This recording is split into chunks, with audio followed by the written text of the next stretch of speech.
like, and make sure to engage in comments.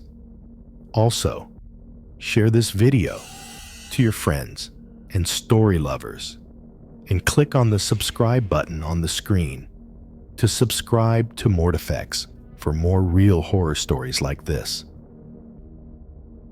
They were supposed to be making memories. That was the plan. A cross-country road trip, just the four of them, heading to the biggest concert of the year. Taylor, Ryan, Jess, and Mark had been best friends since high school, and with college and work pulling them in different directions, this was their way of reconnecting. A long drive, loud music, roadside diners, and the thrill of seeing their favorite pop star live. It was supposed to be perfect. Taylor was the one who found the shortcut. She swore it would shave at least 3 hours off their trip. "Look, it's right here," she insisted, pointing at a barely there road on Google Maps. It cut through some rural countryside, avoiding the usual highway traffic. Ryan, the designated driver for that stretch, was skeptical but relented. "Fine, but if we get lost, it's on you." The first few miles were fine, a little bumpy maybe, but nothing crazy. Trees lined both sides of the road, thick and looming, their branches stretching overhead like skeletal fingers. There were no streetlights, no houses, no signs of life. Just the sound of their tires crunching gravel and the occasional crackle of static from the radio. It wasn't long before they realized they hadn't seen another car for miles. Jess shifted uneasily in the back seat. "Are we sure this is an actual road? It looks more like a forgotten driveway." Mark, sitting beside her, shrugged. "Google wouldn't send us somewhere unsafe." But Google didn't know everything. It started with the signs, old rusted metal posts with faded writing, unreadable in the dim light of early evening. Then came Mama Chitaika, the abandoned cars. At first, just one, pulled over to the side. Its windows shattered. Then another, a third, each one older than the last. Their doors left wide open, as if the owners had fled in a hurry. The atmosphere inside the car shifted. The joking stopped. The music was turned down. The laughter faded into tense silence. Taylor was the first to say it. "Guys, something's not right." They considered turning back. They should have turned back. But when Ryan checked the map again, the road behind them was gone. The screen flickered, the GPS spinning aimlessly. No signal, no data, no way of knowing where they were. That's when they saw the figure. At first, it was just a shadow up ahead, standing still in the middle of the road. Ryan slowed down, squinting through the windshield. It was a man, tall, thin, dressed in something dark and tattered. He didn't move, didn't acknowledge the car's presence. "Maybe he needs help," Jess whispered. "No way," Mark said quickly. "We keep driving." Ryan hesitated, but before he could decide, the man moved, not toward them, straight up. His feet left the ground, his body lifting, as if pulled by invisible strings. His arms dangled lifelessly at his sides, his head lolling to one side. Then, as suddenly as he had risen, he dropped, hard, onto the pavement. The car swerved violently as Ryan hit the gas. No one looked back. That should have been the worst of it, but it wasn't, because as they sped down the road, trying to put as much distance as possible between them and whatever they had just seen, the headlights caught something else. More figures. Dozens of them, standing in the trees, just beyond the reach of the light, watching, waiting. Ryan didn't let up on the gas. The car, flew down the uneven road, tires kicking up dust. But no matter how far they drove, the feeling wouldn't leave. The feeling of eyes, of something just beyond their sight, watching, waiting. No one spoke for the first few minutes. The air inside the car was thick with fear, their shallow breaths the only sound aside from the rumble of the engine. Taylor kept glancing over her shoulder, her face pale and tight. Jess was gripping Mark's hand so hard her knuckles had turned white. What the hell was that? Mark finally broke the silence, his voice shaky. Dude, I don't know, Ryan said, hands clenched tight around the wheel. I don't want to know. We're getting the hell out of here. Taylor tapped furiously on her phone, trying to refresh the map. But it was useless. No service. Just an empty screen with a spinning wheel, like the road itself had swallowed their location. Okay, Jess said, trying to steady her voice. We need to think. This road has to lead somewhere, right? It can't just... The headlights flickered, just once. A quick, sudden pulse of darkness before they flared back on. But it was enough. Because in that brief second, something was in the road. Ryan barely had time to react. He yanked the wheel left, the tires screaming as the car skidded sideways. The back fishtailed, and for a heart-stopping moment, they almost lost control. Jess screamed. Taylor slammed her hands against the dashboard. Mark braced himself against the door, and then it was gone. The thing, whatever it was, had vanished. Ryan pulled the car to a shaky stop, his pulse pounding so hard he thought he might pass out. The four of them sat in stunned silence, breathing hard, chests rising and falling in panicked unison. I saw it, Taylor whispered. I swear to God, I saw it. Me too, Jess said, her voice barely audible. Mark swallowed. What did it look like? Ryan's hands were still locked around the wheel. He didn't want to say it. He didn't want to acknowledge what he had seen in that brief, flickering moment, but his mouth moved before he could stop it. It was on all fours. The words hung in the air, heavy and suffocating. Like an animal?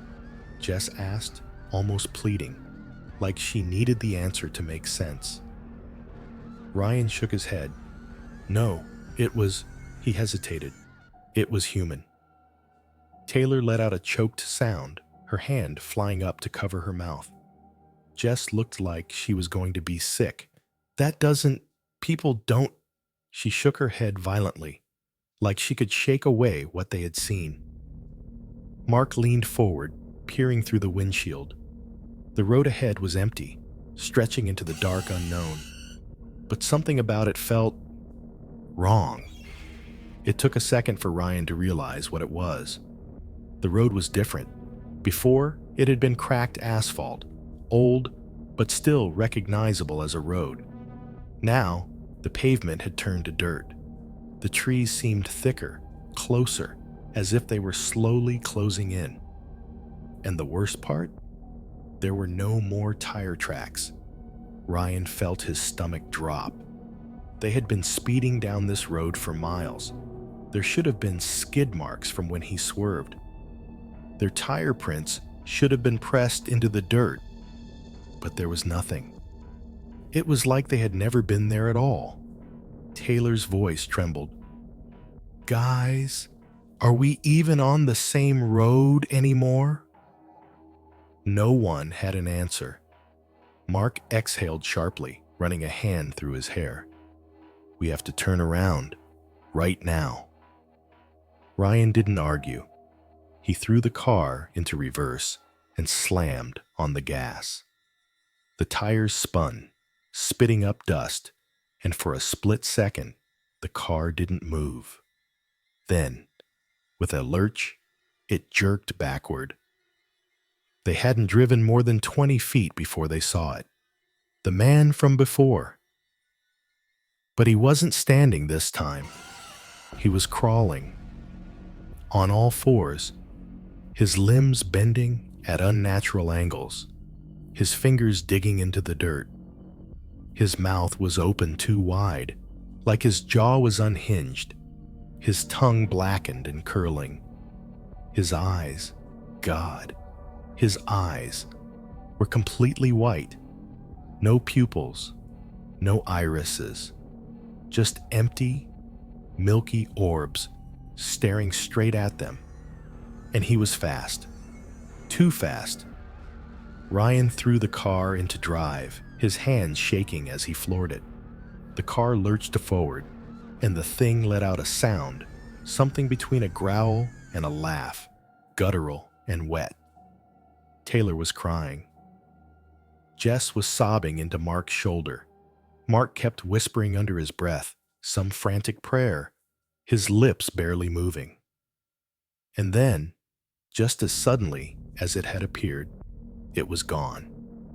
Vanished. No more figures in the trees. No crawling thing in the road. Nothing but the suffocating silence. Ryan didn't slow down. He kept driving, his knuckles white on the wheel, his foot pressing harder and harder on the gas. Then they saw the house. It was the first structure they had come across since taking the shortcut. A small, dilapidated cabin on the side of the road, its windows boarded up, its roof sagging. A single lantern flickered weakly on the porch. "Should we stop?" Jess whispered. Ryan hesitated. Every nerve in his body was screaming at him to keep driving, but what if someone there had answers? What if they could finally figure out where the hell they were? "We don't have a choice," Mark said. "We're lost. We have no service. We need help."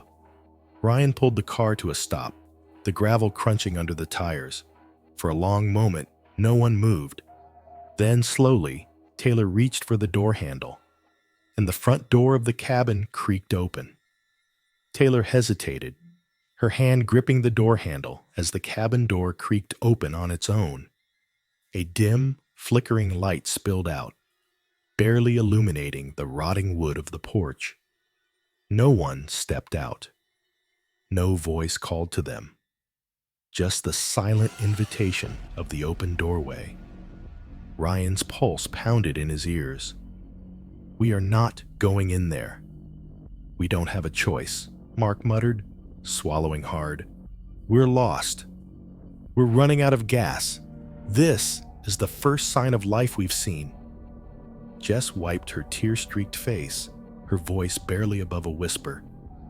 What if it's waiting for us?" Taylor turned, her face pale but determined. "We have to move. Sitting in the car won't make this go away." Ryan wanted to argue. He wanted to turn the car around, floor it, and never look back.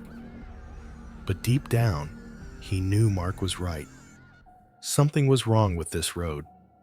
They had been driving for what felt like hours, and yet they hadn't seen a single other car, a single landmark, anything. It was like they had slipped into a different place, a place they weren't supposed to be. With a shaky breath, he shut off the engine. The headlights dimmed, leaving only the eerie glow from the cabin. For a long moment, no one moved. Then slowly, they got out. The air outside was thick and heavy, suffocating in its stillness. There was no wind, no rustling leaves, no chirping crickets, just silence. They stepped onto the porch, the wood creaking beneath their weight. Taylor reached for the door, her fingers trembling as she pushed it open the rest of the way. Inside was a small, decaying room. An old wooden table sat in the center, covered in dust. Cobwebs clung to the corners of the ceiling. A single lantern flickered on the table, its flame barely holding on. And then they saw it, a map. spread out on the table, old and yellowed, but unmistakable. It was a map of the area. Ryan's breath caught in his throat. This is exactly what we need. Mark hurried over, brushing dust off the paper. Look, there's the highway. If we just... A sharp knock. They froze. Another knock. Slow, rhythmic, coming from inside the house. Jess whimpered, stepping back toward the door. It's here, she whispered. Ryan turned his head slowly, his heartbeat thundering. The knocking was coming from a wooden door at the back of the cabin. A door with deep scratch marks on it. Bang. This time, it wasn't a knock. It was forceful, desperate. Something was on the other side. Something trapped. Taylor took a step back. We have to go. Ryan barely managed to nod when the whispering started. Low, hushed. Dozens of voices overlapping, murmuring in a language they couldn't understand. The air grew thick, suffocating, pressing against their chests like an unseen weight. And then, just when Ryan thought he would lose his mind, the back door burst open. A man stumbled out. Not the man. Someone else. His clothes were tattered, his skin pale and bruised, his eyes wide with terror.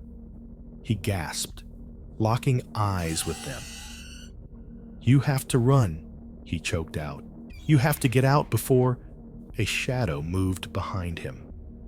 And before he could finish his sentence, something yanked him back into the darkness. His scream was cut short. The whispering stopped. Silence. Ryan didn't think. He grabbed Jess's hand and bolted for the door. Taylor and Mark followed. Their feet pounded against the wooden floor as they sprinted outside, lungs burning, hearts racing. They reached the car. Ryan fumbled with the keys, his hands shaking so violently he almost dropped them. Come on, come on. He jammed the key in the ignition and turned. The engine sputtered, then died. Panic surged through him. No, no, no, no. Mark pounded his fists against the dashboard. Start the damn car. Ryan twisted the key again. Nothing. Then, in the rearview mirror, the man, crawling out of the woods, his limbs bending at unnatural angles, his white, pupilless eyes locked onto them. But this time, he wasn't alone. Dozens of figures emerged from the tri-sorgs, some crawling, some standing. Their bodies contorted, their faces frozen in wide, grotesque grins. Their hollow eyes glowed faintly in the darkness, surrounding the car, trapping them. Taylor let out a strangled sob. Oh my God! Ryan gritted his teeth and turned the key one last time. The engine roared to life. He didn't hesitate. He floored it. The car lurched forward, tires screeching as it sped down the dirt road. The figures didn't chase them. They just stood there, watching, silent, grinning. Jess was sobbing in the back seat. Mark was staring straight ahead, his hands clenched into fists. Taylor was shaking. And then, the road ended. Ryan slammed on the brakes. The car skidded to a stop, inches from a sheer drop. A massive ravine stretched out before them, deep and endless, like a wound in the earth. They hadn't seen it before. There had been no signs, no warnings, just an abrupt, impossible end. Ryan's breath came in ragged gasps. This isn't real, Taylor whispered. Then Jess let out a strangled sound. Guys, the map. Ryan turned. It was still in Mark's hands, but it had changed. The roads were gone. The landmarks were gone. The only thing left was a single, handwritten word scrawled across the page in dark, jagged ink. Welcome home. And before anyone could scream, the car's headlights flickered. The figures appeared in the beams. Standing, smiling, closer than before. The light flickered again, and everything went black. Click on the subscribe button on the screen to subscribe to Mortifex for more real and true stories like this.